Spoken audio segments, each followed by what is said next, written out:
석기시대부터 중세시대, 현대사까지. 안녕하세요. 역사를 가르치는 석중쌤입니다. 우리는 지난 시간에 제국주의에 대해 살펴보았고요.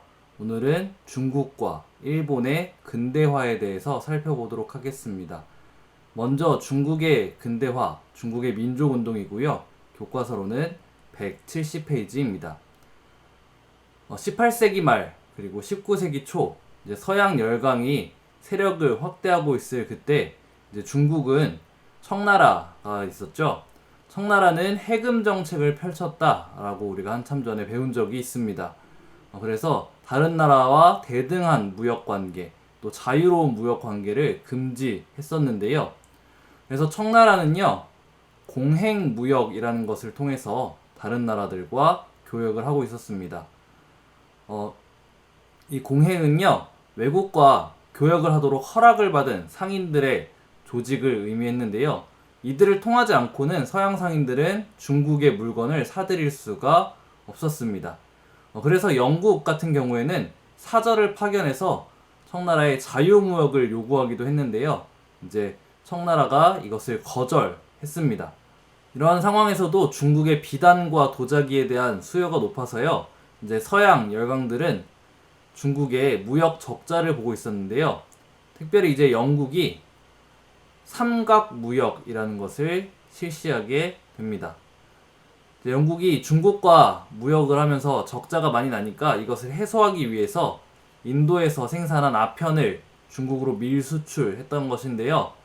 이것으로 인해서 중국에서는 아편 중독자가 늘어나고, 그리고 화폐로 사용되었던 은이 국외로 유출되는 일이 벌어지게 됩니다. 그러면서 청나라의 사회, 경제적 문제가 발생하게 된 거죠. 이것을 이제 금지하는 과정에서 영국과 갈등이 발생하게 되고 1차, 2차 아편 전쟁이 일어나게 됩니다. 이 아편 전쟁의 결과로서 난징 조약, 그리고 텐진 조약, 그리고 베이징 조약을 맺게 되는데요. 난징 조약은 1차 아편 전쟁 때 맺은 조약이고요. 텐진 조약과 베이징 조약은 2차 아편 전쟁 때 맺었던 조약입니다. 이 조약들의 내용을 종합해보면요. 이제 중국이 외국에 개항을 하고요. 그러니까 해금 정책을 이제 폐지하고요. 영토를 할양합니다. 홍콩과 구룡반도, 그리고 연해주를 영국과 러시아에게 할양하게 됩니다. 그리고 서양 열강들에게 치외 법권을 허락해주게 되고요. 최혜국 대우, 그러니까 다른 나라에 좋은 혜택을 주면은 최혜국 대우를 맺은 국가에게는 당연히 그 혜택을 주어야 하는 그런 불평등한 조약을 맺게 됩니다. 거기에 더해서 이제 전래 문제 이후에 선교가 금지되었던 크리스트교에 대한 포교도 이제 허락을 하게 됩니다. 이렇게 중국이 불평등한 조약을 통해서 서양 열강에게 문호를 개방하게 되는데요. 그 이후에 중국도 근대화의 과정을 거치게 됩니다. 먼저 양무운동인데요. 양무운동은 태평천국운동을 진압하는 과정에서 서양 기술을 수용한 것이 이제 제2차 아편전쟁 이후에 본격적으로 서양의 기술을 받아들이는 그런 운동으로 발전하게 됩니다. 태평천국운동은요.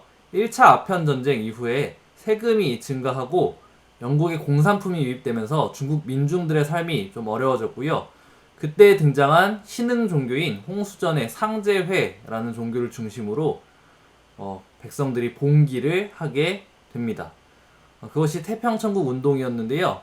이 태평천국 운동을 진압하고 동시에 2차 아편 전쟁을 치르는 과정에서 청나라가 서양의 기술들을 받아들이게 됩니다. 그래서 초창기에는 군수공업, 서양식 군대와 해군을 창설하는 것에 집중을 했는데요. 후에는 이것이 민간 기업을 세우고 그것을 통해서 경제를 발전시키고자 하는 움직임으로까지 이어지게 됩니다. 그렇지만 이제 정부의 체계적인 계획 없이 분산적으로 정책이 추진이 되었고요. 이것은 이제 정치적인 문제 때문에 그랬는데요. 서양의 기술을 받아들이는 것에 부정적이었던 수구 세력들을 무마하기 위해서 중체서용, 그러니까 중국의 정신을 가지고 서양의 기술만 받아들인다라는 태도를 가지기도 했고요. 그 다음에 양무운동을 추진했던 관료들 사이에서도 정치적 이해관계가 서로 달랐기 때문에 서로 힘을 합치기보다는 자기가 자기 주도의 사업을 더 키우고자 하면서 비효율적으로 사업을 진행하게 됩니다. 그래서 이렇게 분산적으로 추진이 되다 보니까요, 청일 전쟁이 일어났을 때 군대 운용이 제대로 되지 않아 이제 일본에게 청나라가 패배하게 됩니다. 그러면서 양무운동이 한계성을 느끼게 되고 끝이 나게 되는데요. 그 이후에 청일전쟁에서 패배, 그리고 양무운동의 한계를 느끼고 시작된 운동이 변법자강 운동입니다. 청일전쟁 패배 이후에 열강의 침탈도 더욱 심화가 되어서요, 중국이 이대로 있어서는 안 되겠다라고 생각을 하고 중국을 꺾었던 일본이 어떻게 발전을 했는가 보았더니 메이지 유신을 통해서 빠른 근대화를 했다라는 사실을 파악하게 됩니다. 그래서 이것을 본뜬 개혁을 중국이 시도하게 되는데요. 행정과 교육, 법률, 경제 등의 분야에서 여러 가지 개혁을 시도합니다. 그렇지만 보수파의 반격으로 실패하게 되는데요. 이것은 변법 자강 운동을 추진했던 사람들이 정치적인 기반이 굉장히 약했는데 양무운동의 실패 그리고 청일전쟁의 패배라는 그런 분위기 속에서 급하게 추진을 하다 보니까 이제 보수파의 반격에 힘없이 무너지게 된 것입니다. 그래서 약 100일 만에 이 변법 자강운동은 실패로 돌아가게 됩니다. 이렇게 변법 자강운동이 실패로 돌아간 이후에 중국의 의화단 운동이라는 사건이 발생하는데요. 이것은 백년교라는 종교를 믿던 사람들이 이제 외세에 대항하면서 일으켰던 봉기입니다. 변법자강 운동 이후에 청나라의 보수적인 세력들이 정권을 잡고 이 의화단 운동이 서양 세력을 공격하니까 이것을 열심히 진압하지 않습니다. 그러니까 외국 군대가 오히려 개입을 해가지고 이 의화단 운동을 진압하게 되는데요. 그런 과정에서 청나라가 또 많은 이권을 서양 열강들에게 넘겨주게 됩니다. 그렇게 되니까 이제 청나라도 정말 위기의식을 느끼고 본격적인 근대화 정책을 추진하는데요. 이 신정 때 추진되었던 개혁 정책들은요, 변법자강 운동 시기에 시도했던 것들이 대부분입니다. 그러니까 변법자강 운동을 반대했던 보수적인 관료 세력들도 이제 시대의 흐름에 어쩔 수 없이 따라가게 된 거죠. 그렇지만 이제 때가 너무 늦어버렸습니다. 전국 각지에서 또 해외 유학생들이 청왕조 타도를 목표로 여러 가지 운동을 벌이기 시작했고요. 청에 대한 저항이 점차 심화되었습니다. 거기에 더해서 청나라 정부가 입헌군주제를 실시하겠다라고 해놓고는 이것을 차일피일 미뤘고요. 그리고 민간에서 설치한 철도를 국가 재정을 확충하기 위해서 강제로 국유화하는 과정에서 굉장히 많은 반발이 일어나게 됩니다. 이러한 상황에서 이제 우창, 오늘날에는 우한이라고 부르는 지역인데요. 여기서 신군, 신군은 신정을 통해서 새롭게 창설된 군대를 의미하는데, 이 새롭게 생겨난 군대에 청나라 왕조를 몰아내고자 했던 세력들이 많이 포함이 되어 있었습니다.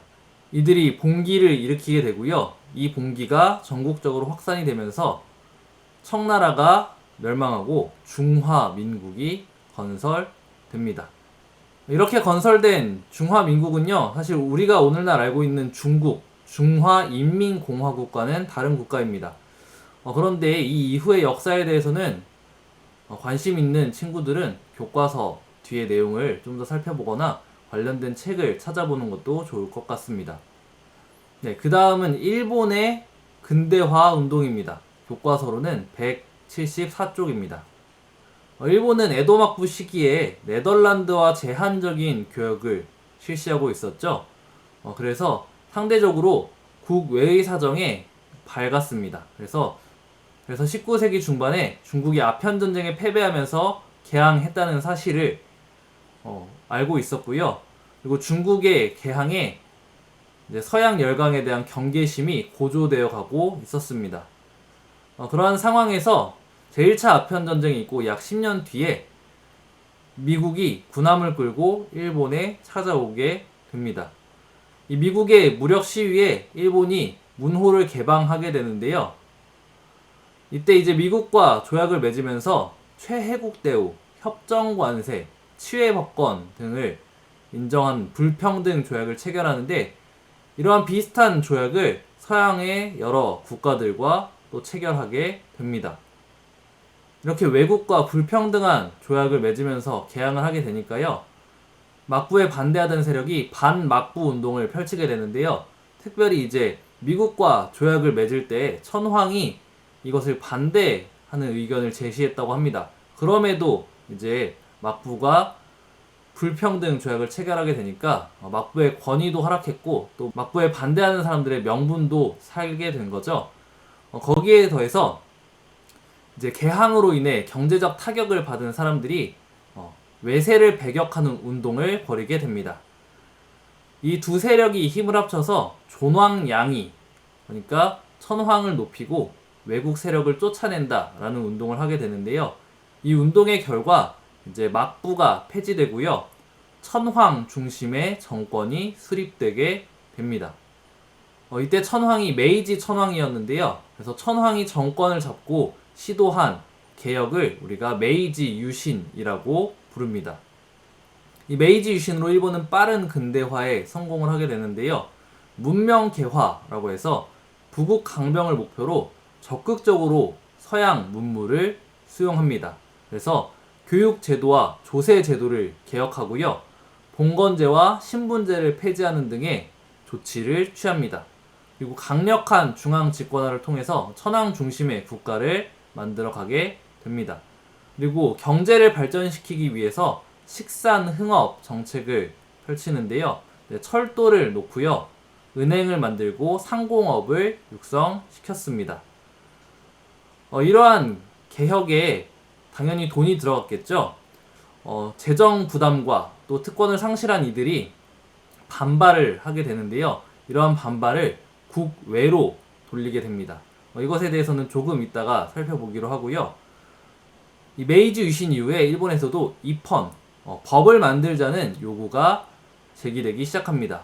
이것을 자유민권 운동이라고 하는데요. 서양식 입헌 제도를 도입하자는 정치 운동이었습니다. 여기에 참여했던 사람들 중에는 이제 메이지 유신에 반대했던 사람들도 있는데요. 이들은 정당을 결성해서 정부에 여러 가지 권리들을 요구하기도 했습니다. 메이지 정부는 이것을 탄압하기도 하고요, 여러 가지로 회유하기도 했습니다. 그래서 회유책으로서 입헌을 하겠다, 법을 만들겠다라고 이야기를 하는데요. 그래서 만들어진 법이 일본 제국 헌법이고, 그 헌법에 따라서 의회가 개설이 됩니다. 그래서 외형적으로는 입헌제의 모습을 갖추게 되는데요. 근데 이 법의 내용이 사실상 천황 중심의 국가 체제를 만들고자 하는 것이었습니다. 천황에게 모든 권한이 주어지는 그런 국가의 형태를 법제화하게 됩니다. 이 일본이 이제 외부로 팽창을 하게 되는데요. 그 첫 번째 타겟이 우리나라 조선이었습니다. 그래서 조선의 영향력을 펼치게 되는데요. 이 조선에 대한 지배권을 두고 청나라와 갈등하다가 이제 청일 전쟁이 벌어지게 되죠. 아까도 이야기했다시피 청일 전쟁에서 일본이 승리하게 됩니다. 그래서 청나라와 시모노세키 조약이라는 것을 맺는데요. 이 조약을 통해서 일본은 타이완을 할양받고요. 그래서 타이완, 대만이죠. 이 대만이 일본의 식민지가 됩니다. 그리고 조선의 내정 간섭을 강화하게 되었습니다. 거기에 더해서 막대한 배상금을 받아내면서 이후에 일본이 발전하는 밑거름으로 이 돈을 사용하게 됩니다. 이렇게 일본이 한반도에 대한 영향력을 강화하고 있을 때 러시아가 만주와 한반도에 대해서 영향력을 확대하고자 했는데요. 그래서 일본과 갈등을 빚게 됩니다. 그러면서 러일 전쟁이 일어나게 됩니다. 이 러일 전쟁에서 일본이 힘겹게 승리를 거두게 되는데요. 포츠머스 조약을 맺으면서 러시아로부터 한반도와 만주에서의 이권을 인정받게 됩니다. 여기서 우리가 한 가지 생각해 보았으면 좋겠는데요. 러일 전쟁의 결과가 우리나라에 미친 영향은 무엇이었을까요? 그리고 우리나라를 제외한 다른 아시아 국가들에게 러일 전쟁에서 일본의 승리는 어떤 의미로 다가왔을지, 또한 어떤 영향을 미쳤을지 한번 생각해 보았으면 좋겠습니다. 네, 이렇게 한반도에 대한 권리를 인정받은 일본은요, 결국에 대한제국을 1910년 강제 병합하게 되죠. 그리고 만주로 진출하고 또 중국으로 침략하게 됩니다. 네, 오늘은 이렇게 중국과 일본의 근대화 과정에 대해서 함께 살펴보았습니다.